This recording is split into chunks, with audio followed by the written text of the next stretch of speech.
into my eyes. Hi dreamers and make-believers! In today's video I am doing the books I munched in January. In January I reached my quota of 3 books a month. Yeah! So I will begin with the first book that I read for 2018, which was Half Wild by Sally Green. It is the second to Half Bad by Sally Green, obviously.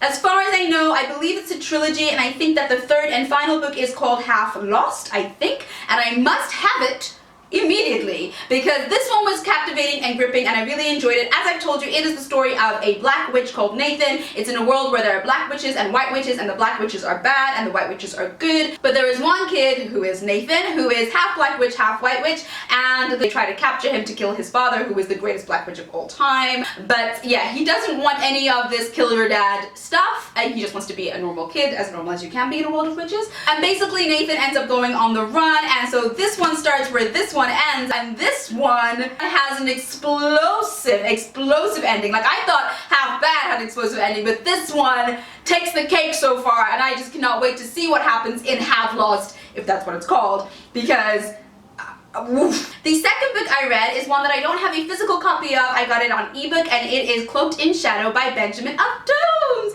Yay!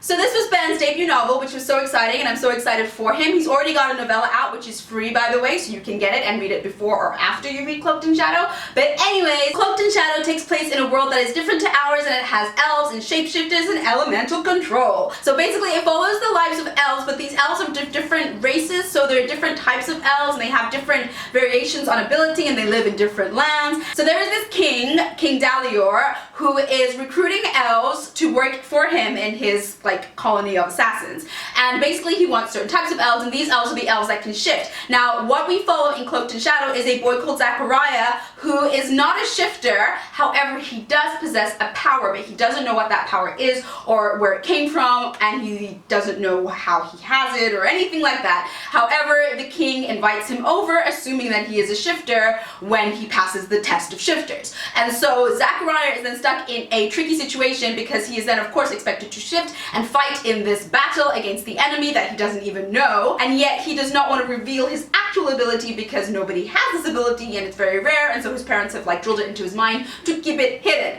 But now he's been taken to the palace and things are not looking good for him. Cloaked in Shadow is such an entertaining read. There is not a dull moment in it at all. It is such a vast, intriguing world, and you can just tell that it's going to continue to grow and flourish and just be so epic, and I'm so looking forward to diving into the next books in the series. And there are just so many great fantasy elements, and it's just such a captivating world that I cannot wait. And the third and final book I read was Our Dark Duet by V.E. Schwab, which is the second to This Savage Song by V.E. Schwab. And it is the Verity series, if I'm not mistaken. It is just a duology, so sadly this series is over. I mean, at least yay, I finished the series, woohoo! But yeah, there's no more of this world, which is quite upsetting. I really enjoyed both of these books. This was a great ending to the book. However, when I was reading it, I had a feeling that I knew where it was gonna go, but what I imagined I actually would have preferred slightly, which is a bit odd. I will do a little explanation of that in a spoilery section in a little few minutes. But yes, but I truly loved it. Both of these books were 5 stars. I love the Munster, August, which is really strange. Who loves the Munster, right? But you will love August. So of course I won't spoil Our Dark Duet for you, so I'll just tell you the gist of the Savage Song. So basically it is a city of monsters, which is called Verity, and basically August is a monster who can take your soul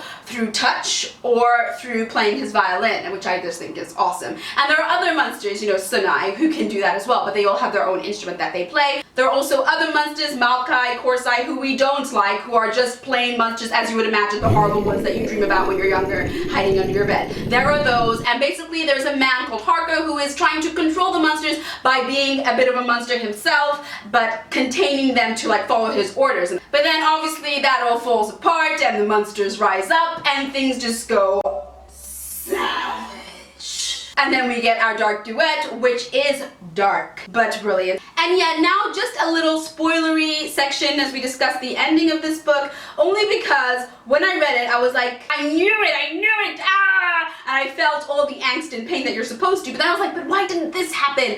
When I got to the end, I got a feeling that Kate was gonna die. So basically, when August and Kate kiss, and her soul is rising out of her body, and basically he can suck it out of her, I was like, okay, Kate's dead, because there's no way they can be together, and I think that the only way that August can move on from her is if she's dead, because otherwise he's always going to want her, always going to pine for her, but then he can't even kiss her because then her soul will leave her body, and that sucks. So I had a feeling she was going to die. So when that scene happened, in my mind, he was going to kiss her to death.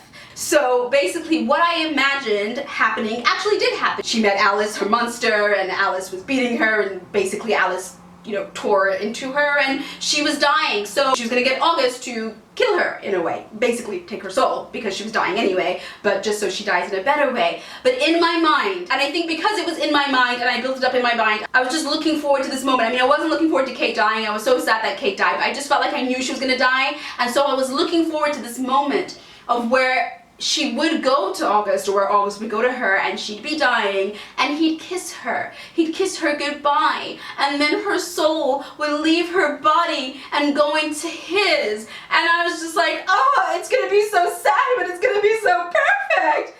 And then it didn't happen, guys. So she still died, which was very upsetting, and then he didn't even kiss her goodbye.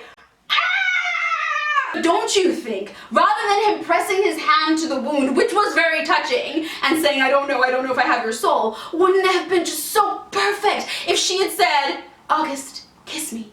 And he kissed her, and then whilst he's kissing her, she died.